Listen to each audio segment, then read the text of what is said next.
ഈ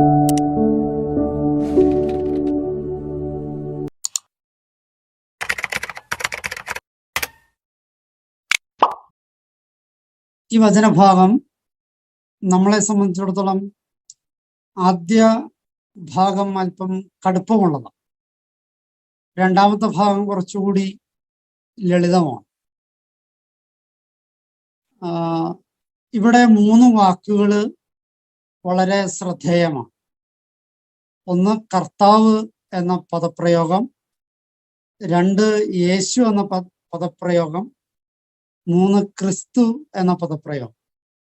ഈ 3 പദങ്ങളുടെ വാച്യാർത്ഥങ്ങൾ കൃത്യമായിട്ട് കിട്ടിയില്ല എങ്കിൽ നമുക്ക് ഈ വചനഭാഗം മാത്രമല്ല ഒരു വചനഭാഗവും മൊത്തമായിട്ട് മനസ്സിലാക്കാൻ വലിയ പാടായിരിക്കും.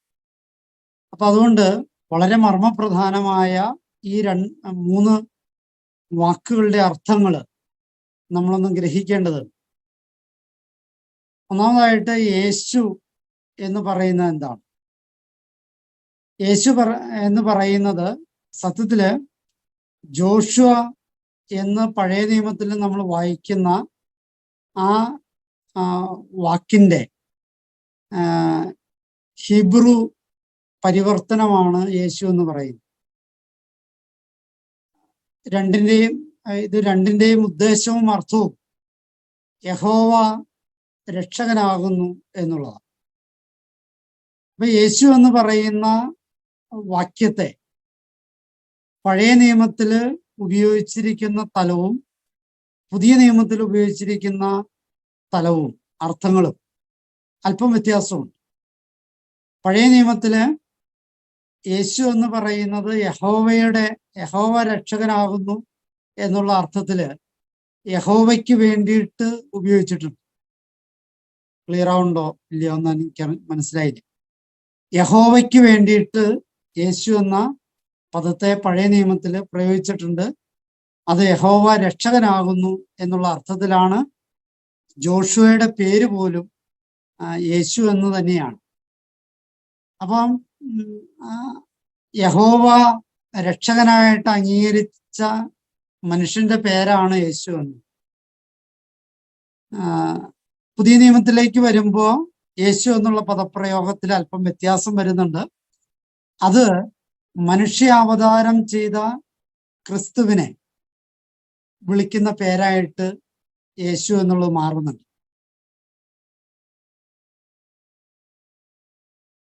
യഹോവ രക്ഷകനാണ് എന്ന് വിളിച്ചിരുന്ന പേരിന്റെ അർത്ഥത്തില് പുതിയ നിയമത്തിലേക്ക് വരുമ്പോൾ അത് ക്രിസ്തു എന്ന് പറയുന്ന രക്ഷകന്റെ മാനുഷികമായ പേരായിട്ട് മാറുന്നു. അവൻ ഈശോ എന്നറിയപ്പെടണം. അപ്പം ഈ യഹോവ രക്ഷകനാണ് എന്നുള്ള പദത്തിൽ നിന്ന് ആണ് യേശു ഉണ്ടാകുന്നത് എന്ന് വേണം നമ്മൾ മനസ്സിലാക്കാനായിട്ട്. അപ്പൊ യേശു എന്ന് പറയുന്ന വാക്ക് ക്രിസ്തുവിന്റെ മാനുഷികമായ അവതാരത്തെ, മാനുഷികമായ സ്വഭാവത്തെ, എന്നാൽ ആ സ്വഭാവത്തിന് ദൈവം ലക്ഷ്യം വെച്ചിരിക്കുന്ന അർത്ഥത്തെ കൊടുക്കുന്നു. അപ്പൊ യേശു എന്നുള്ള പദം ഈ വചനഭാഗത്ത് ഉപയോഗിക്കുന്നു. അപ്പൊ അതുകൊണ്ട് നമ്മൾ യേശുവിന്റെ അർത്ഥം നമ്മൾ ആഴമായിട്ട് മനസ്സിലാക്കണം. യഹോവ രക്ഷകനായി ആണ് എന്ന് പറയുന്ന യഥാർത്ഥ വാച്യാർത്ഥത്തിൽ നിന്ന് യഹോവയുടെ സന്താനമായി മനുഷ്യാവതാരം ചെയ്ത് യഹോവ രക്ഷകനായി വന്നതാണ് യേശു എന്നർത്ഥം. രണ്ടാമത് നമ്മൾ അറിയേണ്ട ഒരു പദം ക്രിസ്തു എന്നുള്ളത്. ക്രിസ്തു എന്ന വാക്കിന്റെ അർത്ഥം അഭിഷേകം ചെയ്യപ്പെട്ടവൻ എന്നുള്ളത്.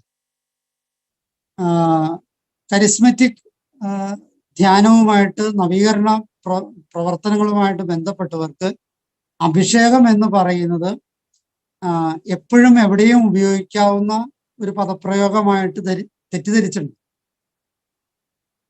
ചില പറയാറുണ്ട് നല്ല അഭിഷേകമുള്ള കുർബാനയായിരുന്നു, നല്ല അഭിഷേകമുള്ള പ്രസംഗമായിരുന്നു, നല്ല അഭിഷേകമുള്ള ധ്യാനമായിരുന്നു, നല്ല അഭിഷേകമുള്ള ഗാനമായിരുന്നു. ഇങ്ങനെ അഭിഷേകത്തെ വ്യഭിചാരം ചെയ്യുന്ന, ഞാൻ പറയുന്ന വാക്ക് പ്രശ്നമാണെങ്കിൽ ക്ഷമിക്കുക, ആ വാക്കിന്റെ അർത്ഥത്തെ വല്ലാതെ ദുരുപയോഗിക്കുന്ന ഒരു കാലഘട്ടത്തിലാണ് നവീകരണം പോയതും. അഭിഷേകം എന്ന് പറയുന്നത് അത്ര നിസ്സാരമായ ഒരു കാര്യമല്ല. ഭാരതീയ തത്വചിന്തയില് പട്ടാഭിഷേകം എന്നൊരു വാക്കാണ് അഭിഷേകവുമായിട്ട് ബന്ധപ്പെട്ട് സെക്കുലർ ലോകത്ത് അഭിഷേകം എന്ന വാക്ക് ഉപയോഗിക്കുക. പട്ടാഭിഷേകത്തെ നമ്മളൊന്ന് പഠിക്കേണ്ടതാണ്. അത് പഠിക്കുമ്പോൾ ഈ ക്രൈസ്തവ അഭിഷേകത്തെ, ക്രൈസ്തവ സെൻസിന്റെ അഭിഷേകത്തെ കുറച്ചുകൂടി എളുപ്പത്തിൽ മനസ്സിലാക്കാൻ പറ്റും എന്നാണ് ഈ ഉള്ളവന്റെ വിചാരം. നമുക്കറിയാം, മന്ത്രിയെ പഴയ കാലത്ത് ആണ് പട്ടാഭിഷേകം എന്ന് നിങ്ങൾക്കറിയാലോ. അപ്പൊ സ്വാഭാവികമായിട്ടും ആ പഴയ കാലത്തിന്റെ പശ്ചാത്തലത്തിൽ കാര്യങ്ങളെ പഠിക്കണം. മന്ത്രി സത്യപ്രതിജ്ഞ ചെയ്തോ അല്ലെങ്കിൽ രാജാവ് നിയോഗിച്ചിട്ട് ആ മന്ത്രി ചുമതല ഏൽക്കുന്നതിനെ, സത്യപ്രതിജ്ഞ ചെയ്യുന്നതിനെയാണ്, ആ ചുമതല ഏൽക്കുന്ന ചടങ്ങാണ് മന്ത്രിസ്ഥാനം. അത് അന്നും ഇന്നും എന്നും. രണ്ടാമതായിട്ട് രാജാവിന്റെ സ്ഥാനമാണ്. ഇപ്പോഴത്തെ ഭാഷയിൽ പറഞ്ഞാൽ മുഖ്യമന്ത്രിയുടെ സ്ഥാനം. ഈ രാജകീയ സ്ഥാനം ഏൽക്കുന്നത് പലപ്പോഴും കിരീടധാരണത്തില്ല. എന്ന് വെച്ചാല് കിരീടം ധരിപ്പിക്കുകയോ ആ സ്ഥാനത്തേക്ക് ഇരുത്തുകയോ ചെയ്തിട്ടാണ് രാജാവാക്കുന്നത്. അതേസമയം രാജാക്കന്മാരുടെ രാജാവായ ചക്രവർത്തിക്ക് കിരീടധാരണമോ ഈ രാജാവിന്റെ കസേരയിലേക്കോ കയറ്റലല്ല. കാരണം അത് ഓൾറെഡി കഴിഞ്ഞു. രാജാക്കന്മാരുടെ രാജാവാണ്. അപ്പൊ അദ്ദേഹത്തിന് ഉള്ളത് ഈ പട്ടാഭിഷേകം. അപ്പൊ രാജാക്കന്മാരുടെ രാജാവായ ചക്രവർത്തിക്ക് കൊടുക്കുന്ന സ്ഥാനമാണ് അഭിഷേകം. അത് ആർഷഭാരതത്തിന്റെ സംസ്കൃതിയില് 7 ഈ പുണ്യനദികളിലെ ജലങ്ങളും ഒരു ആഴ്ചകളെടുത്തുള്ള പൂജകളും പിന്നെ എന്താ പറയാ യാഗങ്ങളും ഒക്കെ കഴിഞ്ഞ് അതിൽ നിന്നൊക്കെ ഉണ്ടാകുന്ന തൈലങ്ങളും ഒക്കെ പൂശി ഈ വെള്ളം കൊണ്ട് ഈ പല പുണ്യ സ്ഥലങ്ങളിലെ വെള്ളം കൊണ്ട് കഴുകി അയാളുടെ പാപക്കറകളിൽ നിന്ന് ശുദ്ധീകരിച്ച് അതിനുശേഷം യാഗാഗ്നിയിൽ നിന്നെടുക്കുന്ന ഭസ്മവും യാഗാഗ്നിയിൽ നിന്നെടുക്കുന്ന എണ്ണയും കൊണ്ട് പൂശി അഭിഷേകം ചെയ്ത് എടുക്കുന്നതാണ് പട്ടാഭിഷേകം. അത്രയും വിശുദ്ധമായ ചടങ്ങിന്റെ പേരാണ് അഭിഷേകം. അത് കാണുന്നിടത്തും കൊള്ളണോടത്തും കേൾക്കണോടത്തും സുഖമുള്ളയിടത്തും ചൊറിച്ചിലുള്ളയിടത്തും ഒരു നിർവൃതി ഉണ്ടാവണോടത്തും പ്രയോഗിക്കേണ്ട വാക്കല്ല അഭിഷേകം. അപ്പൊ അഭിഷേകം ചെയ്യപ്പെട്ടവനാണ് ക്രിസ്തു എന്ന് വെച്ചാല് ആ അഭിഷേകം ചെയ്യപ്പെട്ട ക്രിസ്തു, ആ വാക്കിന്റെ അർത്ഥം ക്രിസ്തു അഭിഷേകം ചെയ്യപ്പെട്ടവൻ എന്ന് വെച്ചാല് രാജാക്കന്മാരുടെ രാജാവായിട്ട് മാറിയവൻ. അതേ സ്ഥാനത്തേക്ക് മാമോദീസയിലൂടെയും സ്ഥൈര്യലേപനത്തിലൂടെയും അഭിഷേകം ചെയ്യപ്പെട്ടവരാണ് നമ്മൾ. ക്രിസ്ത്യാനിക്ക് അഭിഷേകം എന്ന് പറയുന്നത് വളരെ ചുരുങ്ങിയ സാഹചര്യത്തിലുള്ളൂ. മാമോദീസയില് അഭിഷേകമുണ്ട്, സ്ഥൈര്യലേപനത്തിൽ അഭിഷേകമുണ്ട്, തിരുപ്പട്ടത്തിൽ അഭിഷേകമുണ്ട്, രോഗീലേപനത്തിൽ അഭിഷേകമുണ്ട്. ഈ സമയത്ത് മാത്രമേ അഭിഷേകമുള്ളൂ. ബാക്കിയുള്ളിടത്തൊക്കെ അഭിഷേകമുള്ള കുർബാന, അഭിഷേകമുള്ള ഇതെന്നൊക്കെ പറഞ്ഞാൽ എൻ്റെ തനത് ഭാഷയിൽ, ഗ്രാമീണ ഭാഷയിൽ പറഞ്ഞാൽ ചെപ്പക്കുറ്റിക്ക് അടി കൊടുക്കും. അതൊന്നും അഭിഷേകമല്ല. അഭിഷേകം എന്ന് പറയുന്നത് വിശുദ്ധമായ തൈലം കൊണ്ട് ലേപനം ചെയ്യപ്പെടുമ്പോഴാണ് അഭിഷേകം എന്ന് പറയുന്നത്. അപ്പൊ ആ അഭിഷേകം ചെയ്യപ്പെട്ടവരാണ് ഞാനും നിങ്ങളും ഒക്കെ. മാമോദീസയിൽ അഭിഷേകം ചെയ്യപ്പെട്ടു, സ്ഥൈര്യലേപനത്തിൽ അഭിഷേകം ചെയ്യപ്പെട്ടു, പട്ടത്തിലൂടെ ഞാൻ അഭിഷേകം ചെയ്യപ്പെട്ടു. നിങ്ങൾ ചില അച്ഛന്മാര് ഇതിനകത്തുള്ളത് കൊണ്ട് അവരഭിഷേകം ചെയ്യപ്പെട്ടു. ഇനി നമ്മള് ചിലര് ഒരുപക്ഷെ ഓൾറെഡി ഉണ്ടാകാം, അല്ലെങ്കിൽ ചിലര് വരാൻ പോണ്ടാവും, രോഗീലേപനത്തിൽ അഭിഷേകം ചെയ്യും. തൈലം കൊണ്ട് പൂശുന്നതിനെയാണ് അഭിഷേകം എന്ന വാക്ക് ആത്യന്തികമായിട്ട് അർത്ഥമാക്കുന്നത്. അപ്പൊ ക്രിസ്തു അഭിഷേകം ചെയ്യപ്പെട്ടവനാണ് എന്ന് വെച്ചാല് ക്രിസ്തു ദൈവത്താൽ അടയാളപ്പെടുത്തിയവൻ. അഭിഷേകം എന്ന് പറഞ്ഞാൽ തൈലത്താൽ അഭിഷേകം ചെയ്യുക, തൈലത്താൽ അടയാളപ്പെടുത്തുക. അപ്പൊ അങ്ങനെ അടയാളപ്പെടുത്തിയവനാണ് ക്രിസ്തു എന്നുള്ളത്. എന്നെയും നിങ്ങളെയും എല്ലാം, ഞാനും നിങ്ങളും എല്ലാം അടയാളപ്പെടുത്തിയവർ, അഭിഷേകം ചെയ്യപ്പെട്ടവർ, അടയാളപ്പെടുത്തപ്പെട്ടവർ. അപ്പൊ അഭിഷേകം ചെയ്യുക എന്ന് വെച്ചാല് മാറ്റി നിർത്തുക, അടയാളപ്പെടുത്തുക എന്നുള്ളതാണ് അർത്ഥം. അപ്പൊ പല രാജാക്കന്മാരിൽ നിന്ന് ഒരു രാജാവിനെ അടയാളപ്പെടുത്തി മാറ്റി നിർത്തുന്നതിനെയാണ് അഭിഷേകം ചെയ്യുക. അപ്പൊ മേലില് ഈ കരിസ്മറ്റിക്കുമായിട്ട് അല്ലെങ്കിൽ നവീകരണമായിട്ട് ബന്ധപ്പെട്ടവർ വെറുതെ ഈ അഭിഷേകം എന്ന വാക്കിനെ ദുരുപയോഗം ചെയ്യരുത്, അതിനെ വ്യഭിചാരം ചെയ്യരുത് എന്നാണ് ഉള്ളതാണ് ഈ ഉള്ളവന്റെ അപേക്ഷ. നമ്മളെല്ലാവരും അഭിഷേകം ചെയ്യപ്പെട്ടവരാണ്, അടയാളപ്പെടുത്തിയവരാണ്, മാറ്റി നിർത്തിയവരാണ്, ലോകത്തിൽ നിന്ന് മാറ്റി നിർത്തിയവർ. അപ്പം ഈ അഭിഷേകം ചെയ്യപ്പെട്ടവനാണ് ക്രിസ്തു. ഞാനും നിങ്ങളും ഒക്കെ ക്രിസ്തുമാരാ എന്ന് വെച്ചാല് അഭിഷേകം ചെയ്യപ്പെട്ടവൻ. ആ ക്രിസ്തുവിന്റെ സ്റ്റാൻഡേർഡിൽ നമ്മൾ ജീവിക്കണം എന്ന് സാരം. അപ്പൊ ക്രിസ്തു എന്നുള്ള വാക്ക് വളരെ പ്രധാനപ്പെട്ടതാണ്. അപ്പൊ യേശു എന്നുള്ളത് ദൈവ കർത്താവ് അല്ലെങ്കിൽ യേശു എന്ന് പറയുന്നത് യഹോവ രക്ഷകനാകുന്നു എന്ന് പറയുന്ന വിശ്വാസത്തിന്റെ തലമാണെങ്കിൽ, ക്രിസ്തു എന്ന് പറയുന്നത് മാറ്റി നിർത്തപ്പെട്ട ഒരവസ്ഥയാണ്. എന്താണ് കർത്താവ്? കർത്താവ് എന്ന് പറയുന്നത് ഭരണനിർവഹണവുമായിട്ട്, നമ്മുടെ കർമ്മവുമായിട്ട് ബന്ധപ്പെട്ടത്. അപ്പം യേശു എന്ന് പറയുന്നത്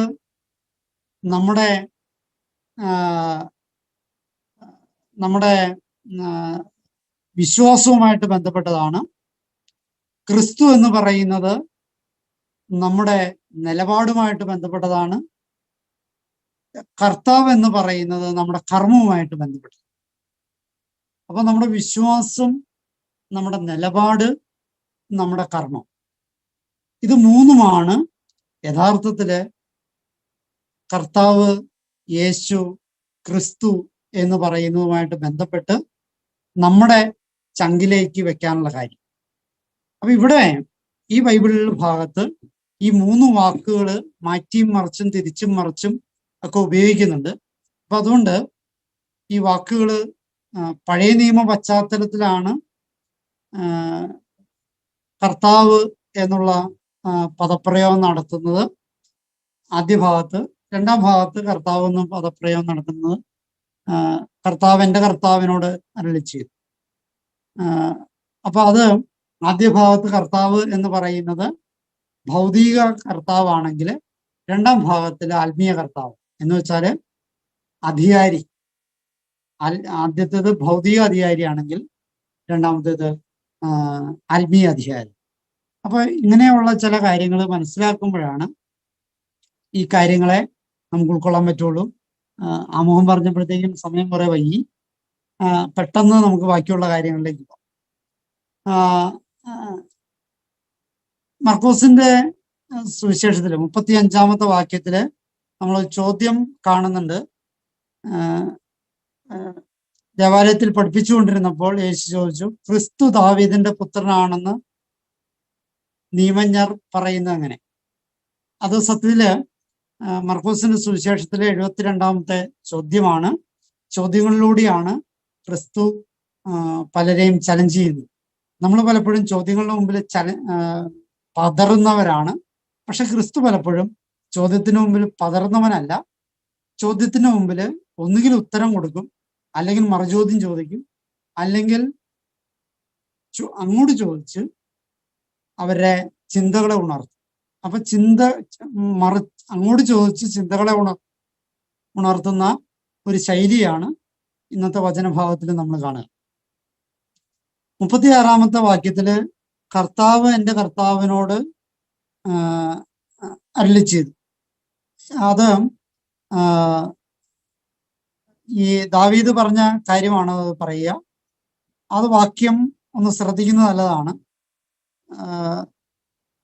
പരിശുദ്ധാത്മാവിനെ പ്രചോദനായ ദാവീദ് തന്നെ പറഞ്ഞിട്ടുണ്ട്, കർത്താവ് എൻ്റെ കർത്താവിനോട് അരുളി ചെയ്തു, ഞാൻ നിന്റെ ശത്രുക്കളെ നിന്റെ പാദങ്ങൾക്ക് കീഴിലാക്കുവോളം നീ എൻ്റെ വലതുഭാഗത്ത് ഉപവിഷ്ടനാകും.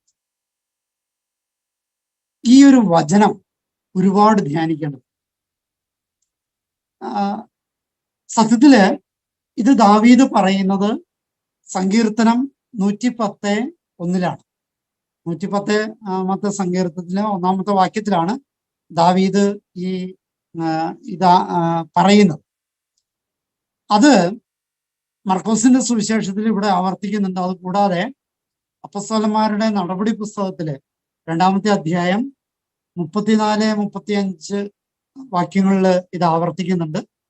കൊറിന്തോസിന് എഴുതിയ 1-ാമത്തെ ലേഖനം 15-ാമത്തെ അധ്യായം 25-ാമത്തെ വാക്യത്തിൽ ഇത് ആവർത്തിക്കുന്നുണ്ട്. ഹെബ്രായർക്ക് എഴുതിയ ലേഖനം 1-ാമത്തെ അധ്യായം 13-ാമത്തെ വാക്യത്തിൽ ഇത് ആവർത്തിക്കുന്നു. അതായത് ഈ ദാവീദ് പറഞ്ഞ വാക്യം എൻ്റെ ശത്രുക്കളെ എൻ്റെ പാദത്തിന്റെ കീഴിലാക്കുവോളം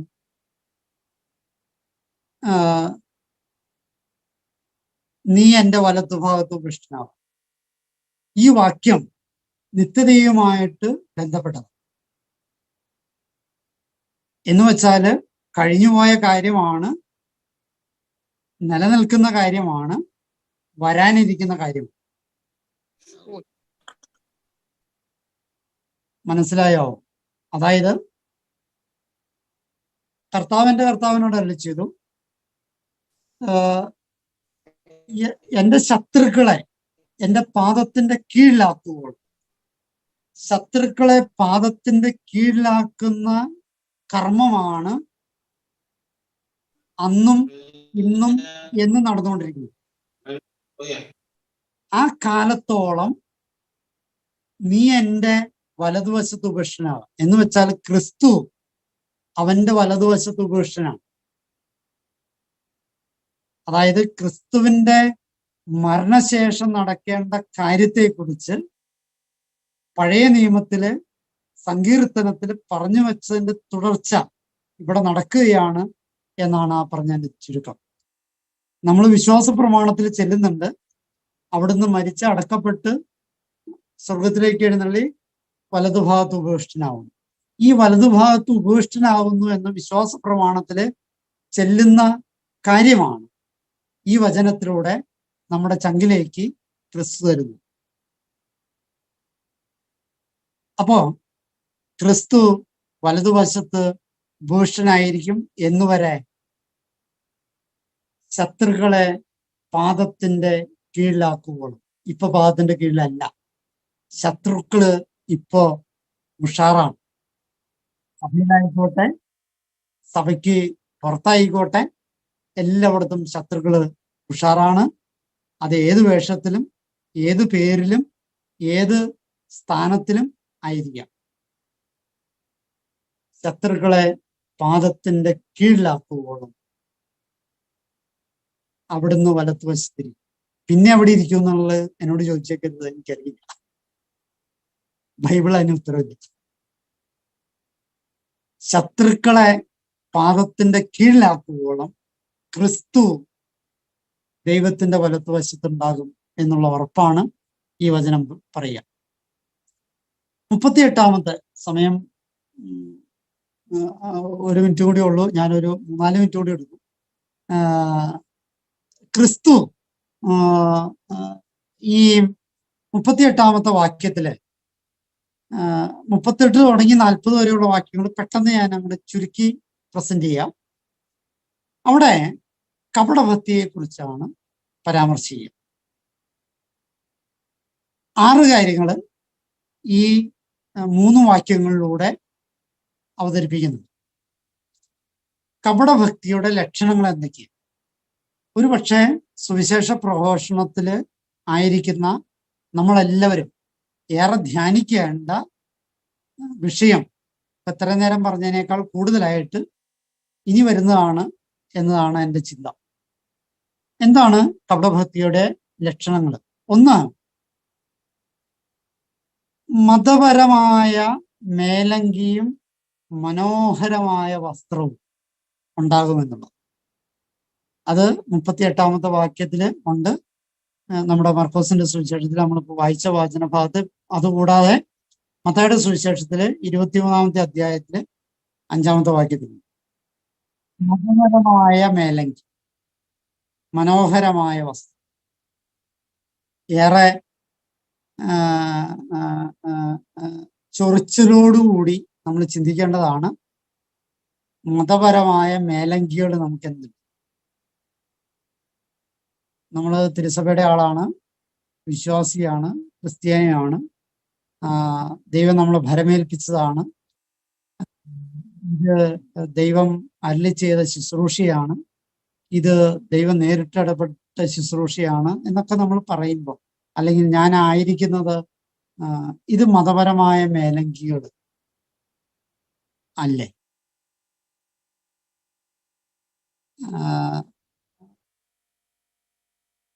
അത് അവരവരുടെ വിചിന്തനത്തില് എടുക്കേണ്ടതാണ്. അപ്പം മതപരമായ മേലങ്കി, അത് അച്ഛനായിക്കോട്ടെ, കന്യാസ്ത്രീ ആയിക്കോട്ടെ, അൽമാനായിക്കോട്ടെ, ആരായാലും മതപരമായ മേലങ്കികൾ എന്ന് വെച്ചാല് പ്രകടമായ ഭാഷയിൽ വസ്ത്രം, തൊപ്പി, വടി, കുരിശ്, ബൈബിള്, എന്തൊക്കെ നമ്മൾ ഉപയോഗിക്കുന്നു അതല്ല. അത് ഭൗതികമായ അർത്ഥം. താത്വികമായ അടിത്തറയില് നമ്മളെ ക്രിസ്ത്യാനി എന്നുള്ള പേരിൽ നമ്മൾ ചെയ്തു കൂട്ടുന്ന കാര്യങ്ങൾ. അപ്പം മതപരമായ മേലങ്കികള് നമ്മളൊന്ന് ശ്രദ്ധിക്കണം. എനിക്കെന്ത് മേലങ്കിയുണ്ട്? ഞാൻ ഈ പ്രാർത്ഥനാ ഗ്രൂപ്പിന്റെ വായനക്കാരനാണ്, ഞാനിതിൻ്റെ മോഡറേറ്ററാണ്, ഞാനിതിൻ്റെ കോർഡിനേറ്ററാണ്, ഞാനിതിൻ്റെ ലീഡറാണ്. ഇതൊക്കെ മേലങ്കികളല്ല. ഈ മേലങ്കികള് ഒന്ന് പുനഃപരിശോധനയ്ക്ക് വിധേയമാക്കേണ്ടത്. ഈ മേലങ്കികള് കപടഭക്തിയുടെ സാധ്യതയാകരുത്. മേലങ്കി ഉണ്ടാകരുത് എന്നല്ല, തുണിയിലാണ്ടാണെന്നല്ല ഞാൻ പറഞ്ഞതിന്റെ അർത്ഥം. മേലങ്കി വേണ്ടെന്നല്ല പറഞ്ഞതിന്റെ. ഇത് കപടഭക്തിയുടെ ലക്ഷണമാണ്. അത് ഞാൻ ആഗ്രഹിക്കുന്നുണ്ടെങ്കിൽ, എന്നിൽ വെച്ചതാണെങ്കിലും ഒക്കെ, പക്ഷെ ഞാനത് കൊണ്ടു നടക്കാൻ ആഗ്രഹിക്കുന്നുണ്ടെങ്കിൽ അത് കപടഭക്തിയാണ്. എന്നിൽ ഞാനത് ഏറ്റെടുത്തതാണ്, എന്നിൽ വെച്ചതാണ്, അത് കൊണ്ടു നടക്കുന്നു എങ്കിലൊക്കെ. പക്ഷെ ഞാനത് കൊണ്ടു നടക്കാൻ ആഗ്രഹിക്കുന്ന നിമിഷം അത് കപടഭക്തിയായിട്ട് മാറും. രണ്ടാമതായിട്ട് പരസ്യവന്ദനം ആഗ്രഹിക്കുന്നു. ഞാനും ചെറിയാഞ്ഞണ്ണും ഒക്കെ പലപ്പോഴും പറഞ്ഞിട്ടുണ്ട്, നന്ദി പറയണ്ട, എന്തിനു നന്ദി, കടമയാണ്, ശുശ്രൂഷയാണ് ചെയ്തുകൊണ്ടിരിക്കുന്നത്. നന്ദി പറയുമ്പോൾ ഒരുപാട് വലിച്ചു നീട്ടി പറയണ്ട,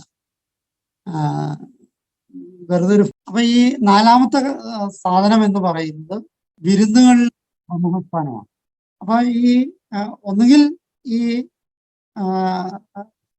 3 സ്ഥാനത്തുള്ള ഡൈമെൻഷൻ, അതായത് നമ്മുടെ ചതുരത്തിന്റെ ഒരു വശം ഒഴിവാക്കിയിട്ടുള്ളത്, അല്ലെങ്കിൽ ട്രയാങ്കിള് വെച്ചിട്ട് അതിന്റെ.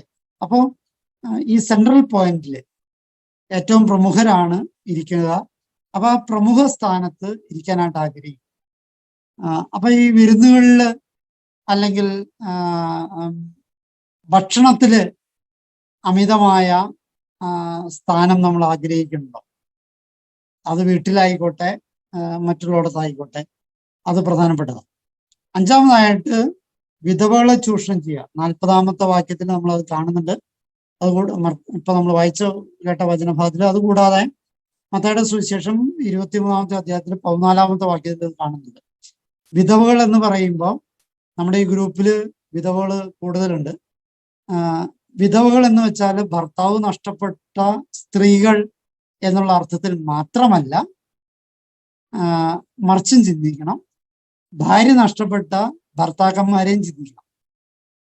അന്നത്തെ കാലത്ത് പുരുഷ മേധാവിത്വം ഉണ്ടായിരുന്നത് കൊണ്ട് ഈ ഭർത്താവ് നഷ്ടപ്പെട്ട സ്ത്രീകൾക്കായിരുന്നു കൂടുതൽ ദുരന്തം. ഇന്ന് പക്ഷെ കാലം മാറി തുടങ്ങിയെന്നല്ല, ഒരു പരിധിവരെ ആയി. അപ്പൊ ഇന്നത്തെ കാലത്ത് നേരെ മറിച്ചുമാണ്. അപ്പൊ ഇന്ന് നമ്മൾ ഈ വചനത്തെ വായിക്കുമ്പോൾ വിധവകൾ എന്ന് മാത്രമല്ല, വിഭാര്യർ എന്നും കൂടി നമ്മൾ കൂട്ടി വായിക്കണം. ബൈബിള് പറയുന്നത് വിഭാര്യർ എന്ന് മാത്രമാണ്. പക്ഷെ നമ്മൾ വായിക്കുമ്പോൾ, ധ്യാനിക്കുമ്പോൾ ഏകസ്ഥര്, ഭാര്യാഭർത്തൃ ബന്ധമില്ലാത്ത ഈ വൈദികര്, സന്യസ്തര്,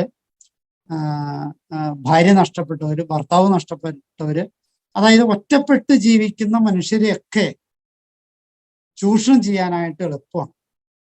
നിങ്ങൾക്കറിയാം, ഈ ഇലക്ട്രീഷ്യന്മാര് അല്ലെങ്കിൽ പ്ലംബിങ്ങുകാര് അല്ലെങ്കിൽ കോൺട്രാക്ടർമാര് ഒക്കെ ഏറ്റവും കൂടുതൽ ചൂഷണം ചെയ്യുന്നത് ഈ വൈദികരെയും സന്യാസിമാരെയും. നിങ്ങൾ ശ്രദ്ധിച്ചിട്ടുണ്ടോ? ഏതെങ്കിലും ഒരു ആശ്രമത്തില് ഒരു കോൺട്രാക്ടർ കയറി നുഴഞ്ഞ് ഇടപെട്ട് കഴിഞ്ഞാല് പിന്നെ അവനായിരിക്കും ആ ആശ്രമത്തിന്റെ മൊത്തം പണി. കാരണം അവൻ ചൂഷണം ചെയ്യാൻ മിടുക്കനാണ് എന്നാണ് അതിന്റെ അർത്ഥം. ഒരു ഇടവകയില് ഒരുത്തനൊരു പണി ഏറ്റെടുത്തു കഴിഞ്ഞാൽ പിന്നെ അവനായിരിക്കും പിന്നെ ആ ഇടവകയിലെ സ്ഥിരമായിട്ടുള്ള പണിക്കാരൻ അവൻ ചൂഷണം ചെയ്യാൻ. അപ്പൊ ഈ വൈദികരെയും സന്യസ്തരെയും അതായത് ഏകസ്ഥരെയും വിഭാര്യരെയും വിധവകളെയും ചൂഷണം ചെയ്യാൻ എളുപ്പം, വളരെ എളുപ്പം.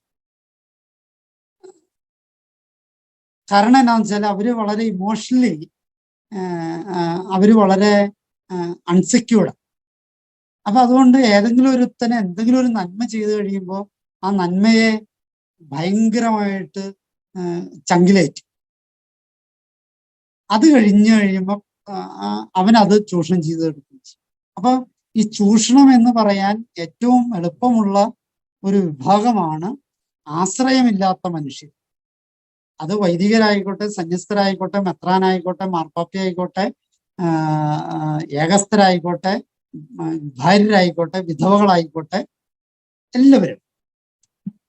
കാരണം എന്താ വെച്ചാൽ ഇവർക്ക് ഷെയർ ചെയ്യാനായിട്ട് ഇവർക്ക് ഇതെങ്ങനെയാ മറിച്ചൊരു ഉപദേശം പറഞ്ഞു കൊടുക്കാനായിട്ട് ഒരാളില്ല.